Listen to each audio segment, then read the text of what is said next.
We're ready for your application, sir. Okay. Actually, do I need to pause for a sec? Hang on. Let me do a head count. 1, 2, 3. Yeah. We have six members with us this evening. We have 2 applications. Is there somebody who would prefer to sit out the first case and to vote on the second, and then so everybody will get a chance to vote this evening? I'd like to do the second. I'd like to do the second. I'll sit Very out good. second. Mr. Merrill, you'll be a voting member on the first application. Ms. Pennell will be a voting member on the second application. And as per our rules, all of you may participate in the discussion on any case. So I apologize for the interruption. Mr. Horn, please continue. Sure. The property currently has 4 residential units and 2 commercial units. The commercial units are currently functionally obsolescent in many ways. They're not ADA compatible. They're old and decrepit. Their fire safety systems are out of date.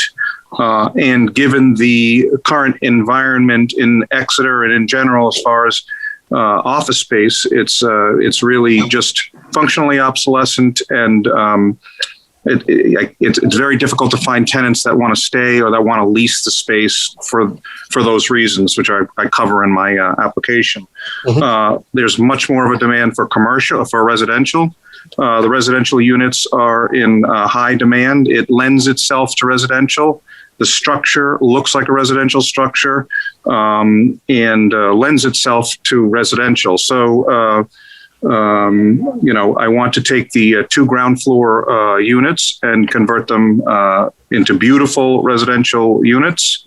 And I can go through my application. I assume you have it, but in doing that, I'll be upgrading.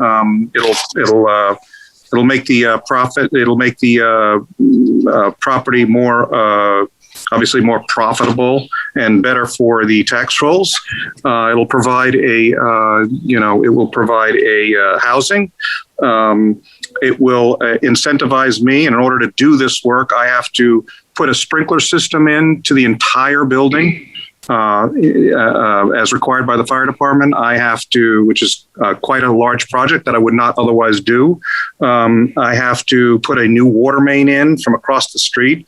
So it's a substantial investment and substantial upgrades all the way around. As far as the variance goes, I don't really think that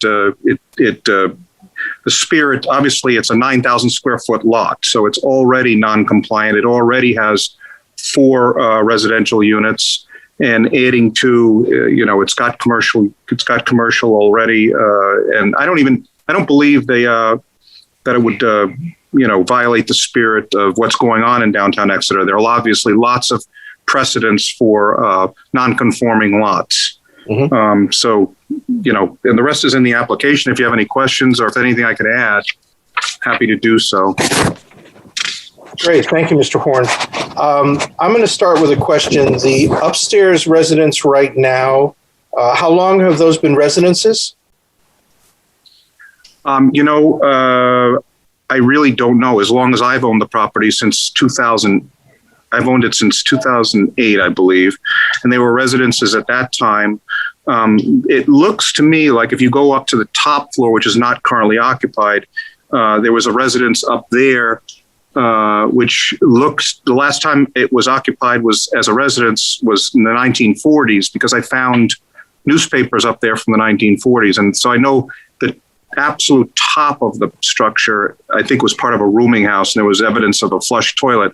I believe that it was probably all residential at one time and was probably converted to commercial, maybe in the 50s or 60s, but I really don't know for sure.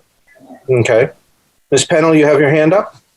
Well, I was just going to add that when I was in high school, and I'm dating myself, but it was back in, I'm the class of 1954, and I had a girlfriend, a classmate, who lived on the second floor of that building. She had an apartment there. And then I don't remember what was on the first floor, but George Scammon had his law offices, so I don't know when he moved there. But I do remember growing up visiting my colleague up on the second floor. So it was an apartment back in the early 50s. Right. A long time. Yeah, I remember the Scammon law offices. Wasn't that? Yeah, it was a law office when I bought it. It was a law office. It wasn't Scammon. It was somebody else. It was Gage. Right, Gage. Yeah. Good. Yeah, I bought it from Gage's widow. Right. So one more question, if you don't mind. You've not asked for relief on the parking. I assume you've done the calculation. The number Yeah, there is adequate. There's more than adequate parking for residential use. I don't recall the calculations, but I think I have actually 2 more spaces than I actually need. Okay. Because I've got the garage and I've got 2 spaces in front of the garage, and I think I have 8 striped spaces beyond that. So there's plenty of off-street parking. You have 6 striped spaces beyond the 4. Is it 6? Yeah. And then I've got 2 more in front of the garage. Right, for a total and then 2 in the garage. Correct, for a total of 10. Right. Okay. Doug, do you think that number is correct? Yes. Jay and I went through those numbers because we just wanted to make sure there wasn't, we didn't need another request or another variance request. Right. So we did go through the parking calculations, and the units are not 2 bedrooms. I think the ones we're doing now, the additional 2 are just 1 bedroom. So that reduces the number by the requirement quite a bit. So no, we're good on the parking spaces. Thank you, Doug. Any members of the board have any questions for the applicant, Ms. Pennell? Yes, I was wondering, how do you get to the parking spaces? I mean, you come in from Court Street, but do you have a right of way through the? Yes. Well, so both of the new units will have a rear egress. So while you can access the new units from the front door. I think she's talking about the parking, Jay. Parking. Yeah. How do you get to your parking? Oh, spaces? yeah. Well, the property owns the pathway to the parking. So there's a path on the side of the property that is actually part of the property that allows you to access the rear. Oh, I see. There's an easement through 11 Court Street. I got it. There we go. There we go. That's what we're looking for. I thought you were talking about how do I walk to the parking. No, if you drive to, there's an easement through 11 Court Street, which actually I own 50% of that building as well. And the easement is shared between myself, 11 Court Street, and Bert's building on the corner there. Yes, I know. I used to live on Court Street. I know Bert. Yeah. Okay.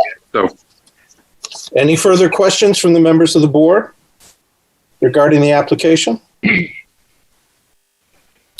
Hearing none, I'm going to open this up to the public and give any members of the public who would like to ask a question or to speak on behalf or against the application to identify themselves.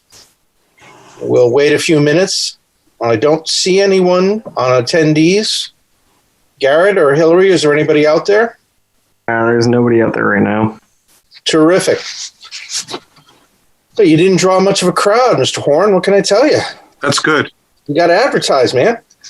So we're going to close the public session and move to deliberations. Since there's nothing for Mr. Horn to rebut, since there were no comments and he's already answered our questions, I think we're going to move through this fairly rapidly. So we have before us a variance request. And I suppose it would be useful at this point to have somebody volunteer to walk through the variance criteria, just to make sure that we meet all 5 as we pass through, as our discussion passes through. Would anyone like to volunteer to do that? If you are willing to put up with my reading issues, I'm happy to do it. Thank you. I was going to actually volunteer our newest full-time board member to do it, but maybe she'll do it for the next case. Well, actually, if she's smart, she'll grab this one. Yes. Yes. I would prefer to grab neither. Go ahead, Mr. Thielbar. We're going to save Esther for the next one. Be prepared. All set, Rick. Okay. So, the variance request is not contrary to the public interest. And I'm going to do both 1 and 2 together. The spirit of the ordinance is observed. So it's pretty clear that the public is not served by a building that's falling down.